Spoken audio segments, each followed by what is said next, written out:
Beletrina uživo. Signora Cavalli, le mie poesie non cambieranno il mondo, in qualche modo era uno dei suoi primi versi, è stata già all'inizio un po', se posso dire, ironica nei confronti dell'impegno sociale della poesia, ma qual è il suo parere nei confronti di questo, sembra un imperativo di essere impegnati socialmente anche nella poesia? In realtà la storia è tutt'altra, ossia io ero molto amica di Elsa Morante, che è lei che mi ha fatto poeta, che mi ha riconosciuto, che mi ha... E quando io gliel'ho fatte leggere, a lei piacevano, però a un certo punto mi ricordo al ristorante che mi ha detto: ma non credere, sai, che le tue poesie cambieranno il mondo. Come dire, stai buona. Non so, lei sa chi era Elsa Morante, no? Sì. Sì. E quindi io il mio primo libro l'ho titolato così: Le mie poesie non cambieranno il mondo, come una forma di...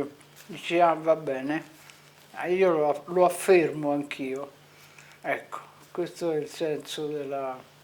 Non ci sono dietro eh, ragionamenti complessi o filosofici o sociali o... Era un po' un modo di scherzare. Le mie poesie non cambieranno il mondo. Vabbè, come dire, un dato di fatto.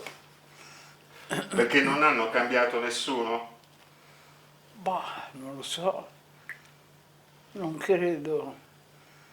Non lo so, io credo che quando uno venga cambiato da qualcosa vuol dire che era già pronto per essere cambiato. Ma l'impegno sociale nella poesia è ancora poesia? Non lo so, perché l'impegno sociale io non l'ho mai avuto consapevolmente. Se mai l'ho avuto è stata una cosa... Ci noia. Una cosa naturale. Non mi sono messa a fare impegni sociali, era lontano dal mio...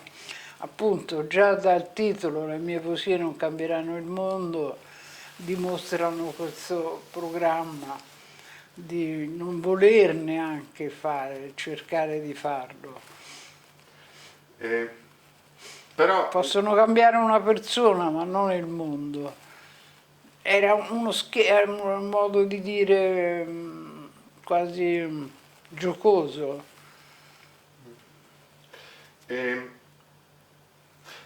nella sua poesia prevale la prima persona singolare se sono un po' teorico, l'io lirico sembra impregnato con il suo io reale.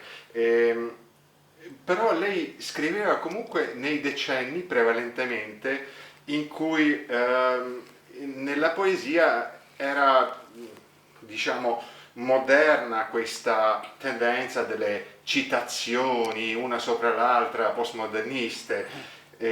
Insomma, come ha gestito questo suo percorso? Ma io non ho mai preso decisioni astratte, cioè non ho decisioni ideologiche, non ho mai fatto. Ho fatto quello che l'intelligenza, il cuore, il sentimento, la paura, il terrore, l'amore, tutte queste cose mi dettavano. Quindi non ho mai fatto una scelta ideologica, mai. Eh, ma secondo lei è possibile scrivere poesia che non sia una riflessione delle proprie esperienze personali? No, cioè sì, sarà possibile anche quello, ci sono tanti poeti che hanno scritto d'altro. Nel mio caso è che secondo me non esiste una differenza tra il personale e il non personale. Quando una poesia è una poesia, la poesia prevale sulla possibilità del singolo o del plurale, capito? Della singolarità o del plurale, perché anche tutte quelle fatte in prima persona sono delle scuse, delle occasioni per dire quello che uno pensa del mondo, della vita, del bene, del male, o anche per divertimento, insomma, quando si scrivono poesie non ci sono veramente delle intenzioni. Quella che si chiama ispirazione è un'ispirazione linguistica, sostenuta da un'idea. Sostenuta da un'idea che via via si forma e diventa sempre più chiara grazie alle parole. Grazie alle parole, al suono, è come se il suono, le rime portassero la verità in se stessa. Passiamo a un'altra cosa. Lei ha tradotto parecchi testi teatrali, Sì. scriveva anche critiche teatrali. E questa esperienza del teatro, Sì. del dramma, Sì. in qualche modo si riflette anche nella sua poesia.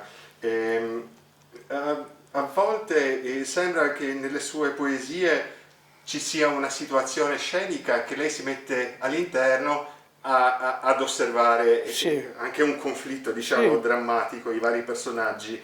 E qual è il vantaggio di questo approccio drammatico per la poesia? Non è una scelta, non è una scelta ragionata, è una forma appunto del teatro, perché io ho sempre amato il teatro e la musica, quindi il teatro ha bisogno di vari personaggi, oppure può fare un monologo. Dico, però non capisco cosa mi chiede, qual è il vantaggio, in che senso? Nel senso, qual è l'effetto? Cioè, c'è un effetto che lei voleva trovare in questo modo drammatico nella Ma poesia? guardi, io quando scrivo non penso mai agli effetti, cioè non penso mai a ciò che sarà l'effetto. Penso lì a quella specie di definita cornice entro la quale si muove una poesia. Quindi io penso al sistema sonoro, al senso anche naturalmente, ma come se fossi portata da qualcosa che è già pronto lì e che io devo ascoltarla e poi ricopiarla dalla mente. Ecco, lei ha menzionato un po' appunto questo aspetto, diciamo, della forma linguistica, no? E lei, per quanto riguarda la forma, almeno abbiamo capito che nella sua poesia da un certo lato ci sono tipo aspetti piuttosto narrativi, poi ci sono i passaggi molto ritmati, Sì. anche rimati. Sì. E, insomma, per quanto riguarda questo aspetto formale, lei ci aveva mai pensato? Come Beh, no, costruire? non consapevolmente, no. Io ho sempre accettato tutte le forme, non ho mai deciso in anticipo come doveva essere. Ho accettato per una specie di ispirazione, ci deve essere sempre un punto di partenza che si chiama ispirazione rispetto all'argomento, a una situazione vista per strada, a qualcosa che mi è stato detto, che poi va secondo la necessità linguistica, va secondo non so, va. Però la metrica e la ritmica possono essere anche diciamo, Ma sono naturali, per me sono naturali. Ma lei crea l'ironia con loro, Creo ironia? no? Non sempre, dipende. A volte sono molto quasi, non dico tragiche, ma quasi, anche se il tragico non è il mio, eh, il mio tono principale. Però ironia, ma anche l'ironia è un sentimento frigido in un certo senso. Quindi l'ironia è qualcuno che crede di essere superiore, che sta lontano e quindi ironicamente dice o afferma. Io non mi sento mai ironica, sono sempre dentro le mie parole. Sono proprio, mi identificano le mie parole. Secondo la sua traduttrice slovena, che si chiama Miliana Zunta, la sua poesia potrebbe essere caratterizzata come una specie di poesia pensata dalla cui traspare poi la sua formazione filosofica, così dice lei. Bisogna dire però che il lato delle idee è sempre in dialogo o anche in contrasto con il lato delle emozioni e sensualità. Giusta questa osservazione? Sì, perché il lato delle idee è sempre, non sta mai lì frigido e composto. Il lato delle idee è sempre accompagnato, sì, da un'emozione, perché pensare è emozionante. E pensare veramente qualcosa vuol dire scoprire, quindi sì. Ehm, ci sono delle differenze in cui la sua poesia viene percepita dagli italiani e da quelli che la leggono in traduzione, gli americani, i tedeschi? Che vuol dire se ci sono delle differenze? Nel senso delle reazioni che lei Beh riceve. sì, il fatto che quando io ho letto, quando leggo in lingue che posso capire, tipo l'inglese o il francese, tutte le altre non le capisco. Cioè non capisco il tedesco, non capisco tutte le altre quantità di lingue in cui sono state tradotte, ma non ci capisco niente, non sento niente, non sento. E quelle altre di cui posso sentire o capire qualcosa, beh, posso intuire che in certi casi, se posso, come si dice, pronunciarle, in certi casi sono riusciti e in altri sono...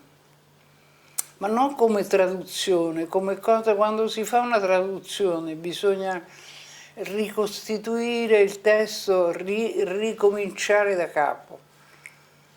Capito? Non si può tradurre, si può riscrivere. E a volte non ci si riesce, dice. Ma io guardi, ho tradotto soltanto, visto che non conosco l'inglese, conosco il francese. Quindi ho tradotto dal francese Molière, sì, ho tradotto perché sono, purtroppo in questo periodo sono un po' stordita e non mi ricordo niente. E ho tradotto Molière e ho cercato di ricostituire, ma con naturalezza, lo stesso andamento ritmico, le stesse doppi sensi, le stesse cose, Questo l'ho fatto, sì, ma quello si trattava di teatro e il teatro è diverso dalla poesia. Non è la stessa cosa, anche se è un teatro in versi o un teatro con le rime. Je pars sur Teramene, je quitte le séjour de l'amable Trézène. Com'è dalle doutes mortelles, je suis agité, je commence à rougir de mon oisiveté. Questo che cos'è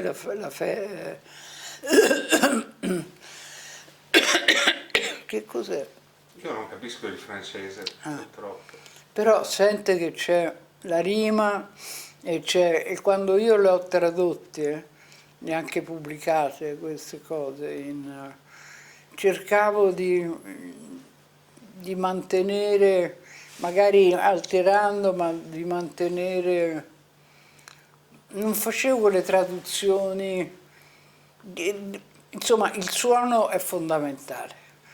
Ecco, anche quando si traduce, quando si scrive, vabbè, ma anche quando si traduce. Io parto, io lascio di Trezene l'amabile soggiorno. Nel dubbio che mi... Porca miseria, non mi ricordo, Non si perché preoccupi. le sapevo tutta a memoria. Non si preoccupi. Poi passiamo a queste traduzioni in lingua slovena. Ecco, è la prima volta che esce un libro antologico delle sue poesie in lingua slovena. Non so, Sì. che sensazioni le dà questa notizia, insomma? Beh, sono contenta, nel senso, però io non conosco lo sloveno, né conosco gli scrittori sloveni, quindi la mia contentezza è una contentezza un po' astratta. Non è che, capito, non è che dico, non so, forse chi sono i grandi poeti sloveni? A partire dal grande romantico Franz Prešeren. Chi? Franz Prešeren era un contemporaneo di Leopardi, per esempio, Non lo Ivan conosco. Cankar. Poi negli ultimi anni, non so, ce ne sono parecchi. Ah. Ma forse il nome di Boris Pahor le dice qualcosa? Che Chi? Boris Pahor, che è questo scrittore triestino sloveno che ha 106 anni adesso. No, non mi dice niente, ma io sono anche un po' ignorante. Beh, dimostra un grande, diciamo, cultura d'animo, questa sincerità, direi. Senta,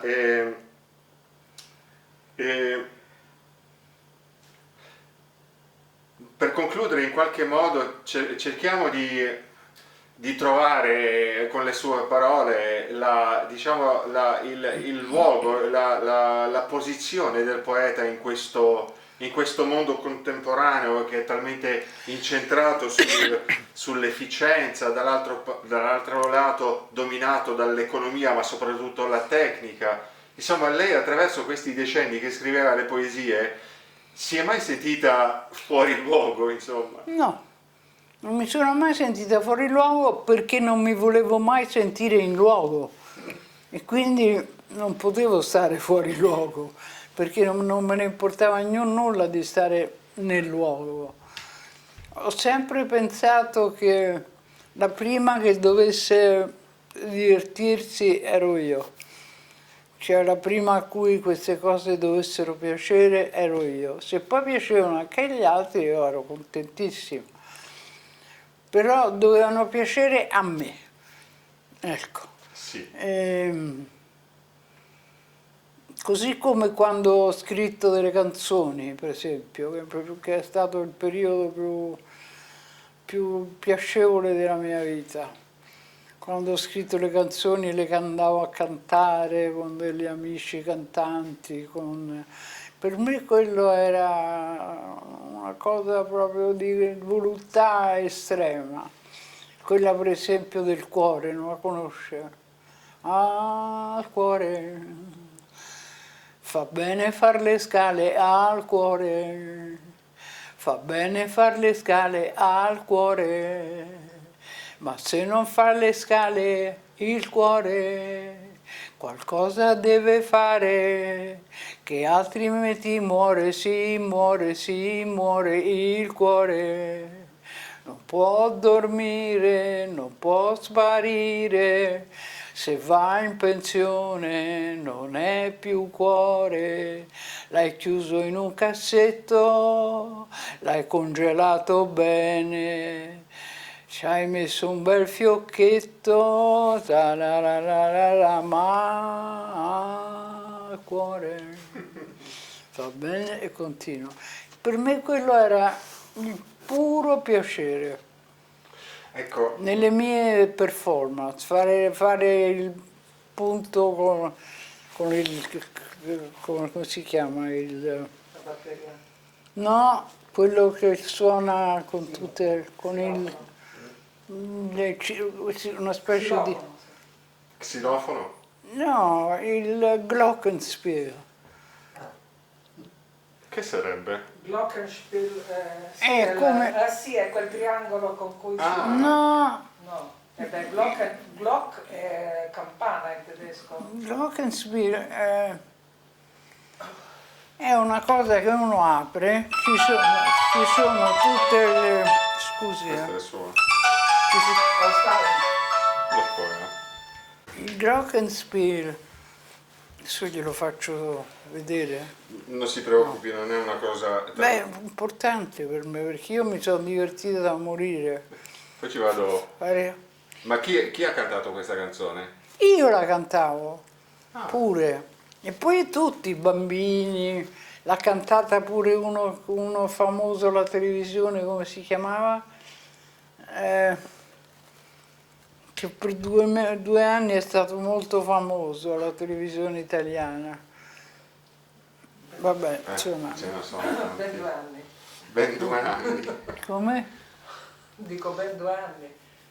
Signora Cavalli, per concludere, prendo spunto dal suo vivere sempre fuori luogo, no? Beh, Se lei ha vissuto sempre fuori luogo, come ha fatto a campare, scusi la domanda? Perché comunque uno ha bisogno del tetto e 3 volte al giorno come ho bisogna fatto a mangiare. campare? È interessante questo. Dunque, io sono stata sempre molto, prima di tutto ero una giocatrice, giocavo molto e all'inizio vincevo, poi ho cominciato a perdere. Giocavo, ma non alla roulette, a queste cose, giocavo con gli amici a Telesina, non so se la conosci, a Telesina e facendo tutte le notti sveglia fino al mattino. Poi ho cominciato a fare la mercante di quadri, mercante d'arte, ed ero bravissima. Ed era un periodo forse favorevole a questo.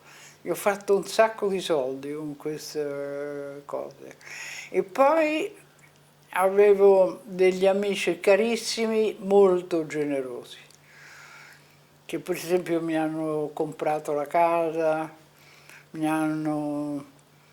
Insomma, era un periodo della vita dove era tutto un dono, diciamo, dove tutto aveva l'aspetto del dono, sia le cose che facevi, scrivere le poesie, sia le cose che uno aveva, cioè il dono.